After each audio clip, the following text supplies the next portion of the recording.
ꯑꯩꯈꯣꯏꯗꯤꯅꯦ ꯀꯥꯡ ꯂꯣꯏꯔꯒ ꯈꯦꯆ꯭ꯔꯤ ꯅꯪꯉꯦꯅ ꯇꯧꯗꯣꯔꯦ ꯑꯗꯨꯅ ꯎꯇꯤ ꯍꯥꯟ ꯊꯥꯡꯒꯠꯂꯒꯦ ꯃꯪꯒꯜꯒ ꯎꯁꯣꯏꯒ ꯊꯥꯡꯒꯠꯂꯒꯦ ꯎꯇꯤ ꯍꯥꯟ ꯊꯥꯡꯒꯠꯂꯒꯦ ꯀꯩꯁꯨ ꯀꯥꯏꯗꯦ ꯑꯩꯈꯣꯏꯗꯤ ꯁꯨꯇꯤ ꯉꯥꯏꯔꯒ ꯆꯥꯗꯣꯏꯕ ꯈꯦꯆ꯭ꯔꯤꯅꯤꯅ ꯀꯥꯡ ꯂꯣꯏꯔꯁꯨ ꯀꯩꯁꯨ ꯀꯥꯏꯗꯦ ꯆꯥꯔꯗꯤ ꯌꯥꯔꯕ ꯅꯠꯇ꯭ꯔꯣ ꯑꯗꯨꯅ ꯌꯥꯎꯁꯪ ꯂꯣꯏꯔꯒ ꯑꯕꯦꯔ ꯊꯨꯡꯉꯦ ꯑꯩꯈꯣꯏꯗꯤ ꯁꯤ ꯍꯥꯟ ꯊꯥꯡꯒꯠꯂꯒꯦ ꯃꯌꯥꯝ ꯑꯩꯈꯣꯏꯒꯤ ꯋꯔꯛ ꯐ꯭ꯔꯣꯝ ꯍꯣꯝꯅꯦꯕ ꯁꯤ ꯇꯧꯔꯤꯁꯤꯅꯀꯣ ꯋꯔꯛ ꯐ꯭ꯔꯣꯝ ꯍꯣꯝ ꯇꯧꯕꯅꯤꯅ ꯃꯥꯁꯦ ꯂꯦꯞꯇꯣꯞꯀ ꯊꯥꯡꯇꯣꯛꯇꯅ ꯃꯥꯒꯤ ꯋꯔꯛ ꯐ꯭ꯔꯣꯝ ꯍꯣꯝꯅꯤꯅꯀꯣ ꯕ꯭ꯔꯦꯛꯐꯥꯁ ꯆꯥ ꯆꯥꯅ ꯂꯦꯞꯇꯣꯞꯀ ꯊꯥꯡꯇꯣꯛꯑꯒ ꯋꯔꯛ ꯐ꯭ꯔꯣꯝ ꯍꯣꯝ ꯇꯧꯔꯤꯁꯦ ꯗꯤꯔꯥ ꯀꯩꯅꯣ ꯅꯪ ꯇꯧꯔꯤꯗꯨꯕꯣ ꯊꯕꯛ ꯃꯌꯥꯝ ꯄꯤꯔꯛꯄ꯭ꯔꯣ ꯃꯤꯅ ꯍꯥ ꯅꯣꯏ ꯕꯣꯁꯅ ꯅꯪ ꯊꯕꯛ ꯌꯥꯝ ꯄꯤꯔꯛꯄ꯭ꯔꯣ ꯊꯕꯛ ꯌꯥꯝ ꯄꯤꯔꯛꯄ꯭ꯔꯣ ꯊꯕꯛ ꯈꯨꯆꯤꯟꯁꯦ ꯋꯔꯛ ꯐ꯭ꯔꯣꯝ ꯍꯣꯝ ꯇꯧꯕꯅꯤꯅ ꯇꯤꯚꯤꯁꯨ ꯌꯦꯡꯕ ꯌꯥꯏꯑꯕꯀꯣ ꯑꯗꯨꯒ ꯊꯕꯛꯁꯨ ꯑꯗꯨꯝ ꯁꯥꯏꯠ ꯕꯥꯏ ꯁꯥꯏꯠ ꯁꯨꯕ ꯌꯥꯏ ꯑꯗꯨꯅꯅꯦ ꯃꯥꯅ ꯇꯧꯔꯤꯁꯤ ꯃꯌꯥꯝ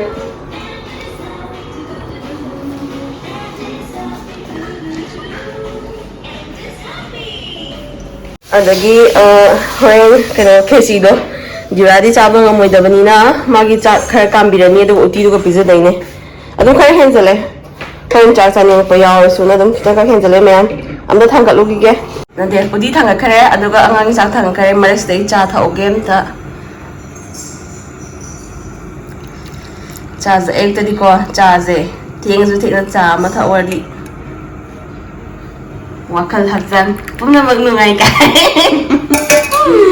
ꯁꯤꯗ ꯊꯛꯊꯈꯤꯒꯦ ꯃꯌꯥꯝ ꯃꯈꯥ ꯇꯥꯕ ꯚꯤꯗꯤꯑꯣ ꯌꯦꯡꯃꯤꯟꯅꯁꯦ ꯎꯁꯣꯏꯒ ꯃꯪꯒꯜꯒ ꯀꯥꯝꯕ ꯂꯣꯏꯔꯦ ꯃꯌꯥꯝ ꯍꯥꯡꯇꯣꯛꯑꯒ ꯌꯦꯡꯃꯤꯟꯅꯔꯁꯦ ꯁꯤ ꯃꯇꯨꯡꯗ ꯑꯩ ꯀꯩꯀꯩꯅꯣ ꯊꯥꯛꯆꯜꯂꯒ ꯁꯧꯍꯟꯗꯣꯏꯅꯤ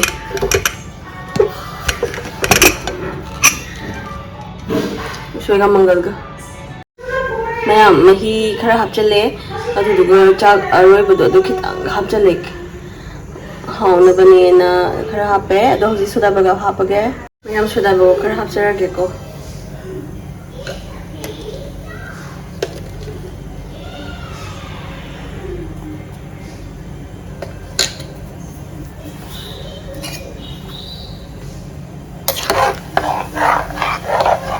जरा जरा सी साइड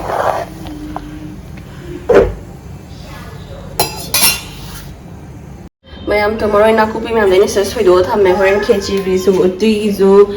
अदगी कनोगे सु कांगोगी शिनना बनेना हौजिसि बोंबों सौरे सुदबगा हापबनिना मरोई खरा हापचनगे एदि मरोई खरा हम हापसना हावे संगगा यावबदोको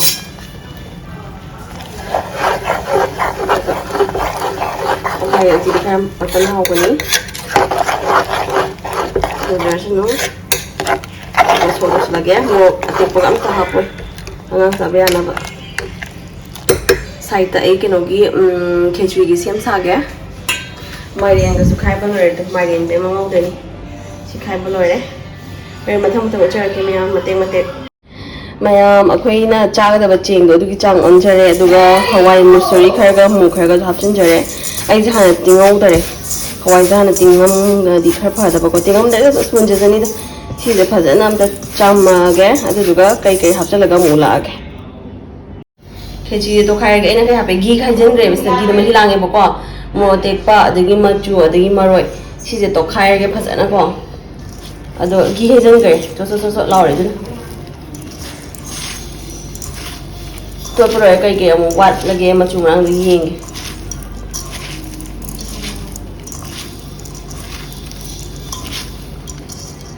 थुमदिरन चांगला अस घी मनम से नुसिए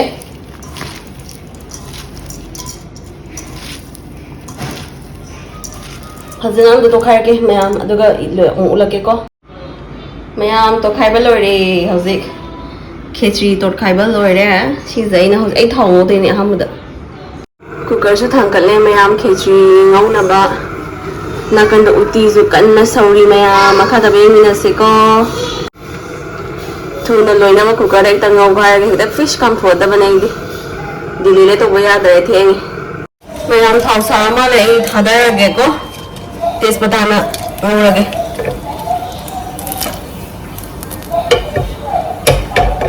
अदगी मोरक अमु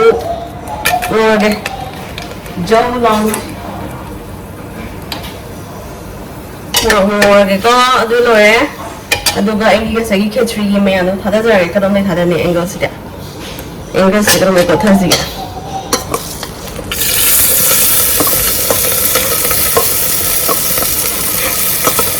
Friend badang masakit chai din eh.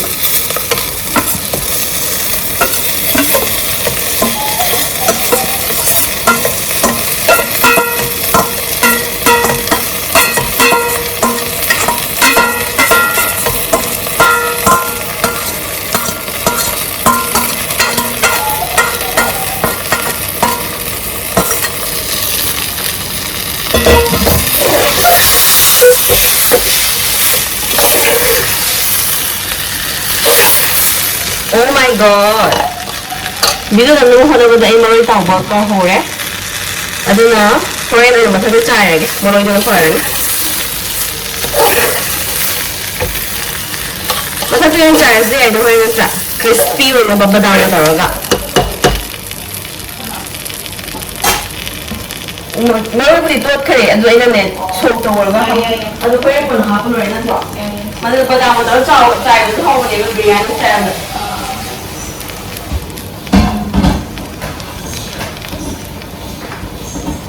Ngakang uti dia tu juga macam hazel laga thong thasa ni as ai uti zu phazare to me uti zo ko lake uti zu phasa soe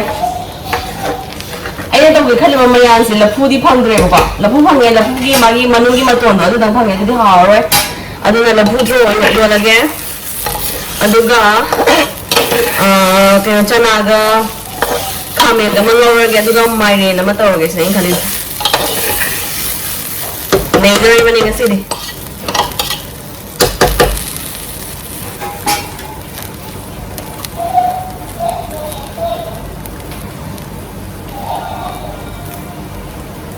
nang ngồi vậy mà mình học sinh rồi kìa không thua cái đúng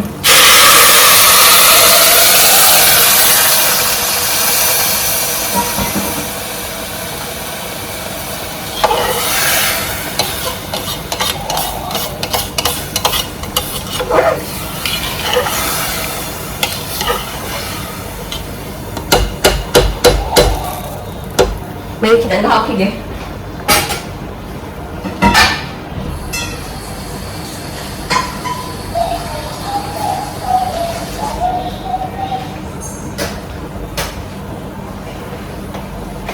là đi hỏi nó cái học trang hình Aku mai tegi style da mai hizo kona ni kona ha bigi trang hình bas kamai ni ha bidas mai na lupaga khudongi oh kita wa kala mare poe yam di hapor cha ki trang ge mai hapor yam pe di hawre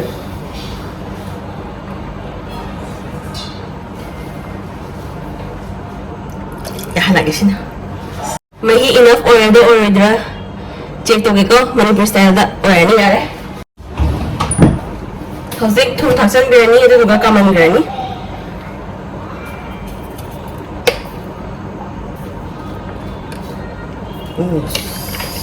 Yapiram dabi thum yapiram dabi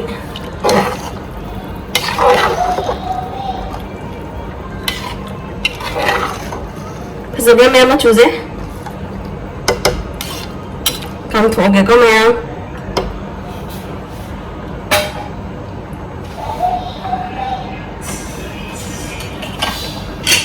Không dần ra cái cam ấy Hầu gì cam cái mèo là muốn xem đâu rồi sẽ có mèo Mèo một tí sâu tàu kìa còn nát cân cái lột cái này cam kchechri chúng mình làm đi làm xịp đã rồi Taste pata hấp ra kìa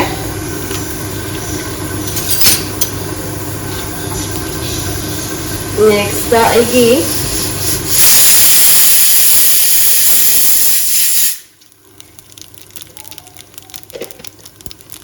Kaya kita akan bahas cara yang si uti deh. Dan yang kami dulu.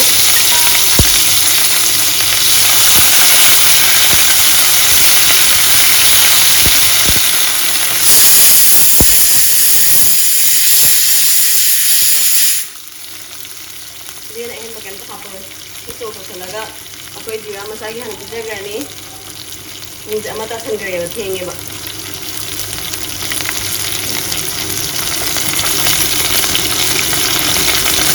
Aku mau lagi macam tu kan, uti dah kita nak ulah lagi ko. mayam uti ko fasan sauri asma phone se loi chonga mene ma ko ko thai jone sauri ado tang ola ga yin si ko usai ma pang thang ka lake wow tagi ko cha thok to na phang to na phang ga cha wan ne am maman lage baนี่ดิฉันนั่งอยู่บนเตียงสูงๆสุดแล้วก็วางไข่ดาวข้าวแกงด้วยคุยกันหนักตั้งใช่ชอบละสิอันมาจากราเมงแบบใช่ไหมมันจะให้จังใจกี่ก็ไอ้สมัยตัวก็ให้จังใจกี่มั้ยไอ้โอ้ยน่ะเลยแบบว้าวตัวตัวไอ้ฮอน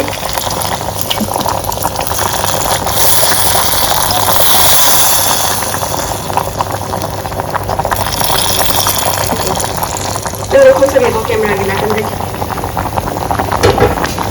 Kalau sudah ya.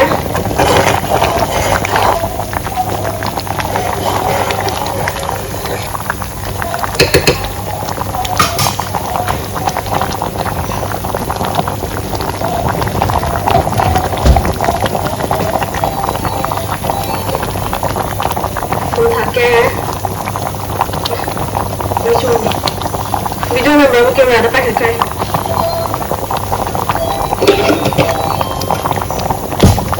मैं हम तो खामेन गा चना गा म चम तक नंगोर गे मोरो अतिक पा हापगा से सी सैंपल और या अदो इने को सिया पिजे सियम हाव एम पम जेब दुगिन खांग सुथां कर करे मैं नेक्स्ट बाय नेक्स्ट उचर आगे को yam sang sang na di lor thong ta ba di injam ma then yam dang na video sam sang ani ta ma tek ma tek sa sa sa lo sala age mayam ai chana ga ma oi ngo bo ma chana ga pukhai re ai khamai nong hap chen joi ko mayam ngo bo re phajana khamen khape hoje ngau ri chana ga next ai hoje badau te taw na ba de mai na mu thong ba hogala age ma cha khom chaw bo du ho dai cha khom chaw bo na mau dai Anda nama dia? Anda nama? Malah em sih nggak cak ni, em hari apa ni makan java. Ada, wow, cak kau em jauh Mayam uina na cai, na hari bila kena aku ini masih, am control tu ye na pizza naba. Ado, ye na java itu apa? Metu kau uina itu untuk ki, kesun tu ye na java jauh Angang wei bini. Jurah hau bra? Hau bra ngau? Hau ya, kem hau ke? Kem hau ke? Tham sao tuổi rồi? Đây nó cái tham tu. Tham sao tàu rồi mày đó? Tàu rồi. Mà uti cái này bị gì? Khai cái thôi bị là hấp mày nè. Ai càng ngồi cái phim này sai này anh mà chủ anh có thắc đi. Chana ga khamen ga sai ngồi mà chủ ye lo ini do. Saning deh, mai tu orang cakap ni sih tu mai tu ni enggak. Si dia habit ngau ye mai na tu ga khang kalau lagi khang penon thong na ba. Mai gen thong na ba. Mai di thong thang ga ba badam tu ta ho re. Jadi kang ngau sina si di space da lai ra ina mai tap na lai thara ngau we ko. Abu ga ai khamen tu mai gen ngau ho re. Mai gen thong ba se ko na sai ke. Ngau me do ga kang sila tana mi hapsan gare bu ko ai video number ka hore bu ko habi na kana ma dong to batha ba habi thung ma tha ko ko achar sem na ba kai ka mu to le ba gi ri kang ngong sung to bu ko nam mong de ka re do mi hapsan gare sauri si na kang kan dam tha tai ne adagi kang se na mai le tha ga tap na su ngo bo ne ba to khara ngau gi ko ma ta ngau gi mayam si na ne ke no gi hangam ro cha gi mo ka re ni Mayam ay nga sa lagi sin malang jay do sila ire ko.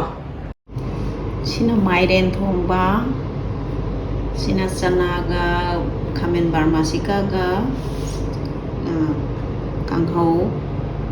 sina hangam maru khudak ta dum tawraga achar tawjabani, sina mangal ga usoi ga uti, sina laphut tharo iron ba.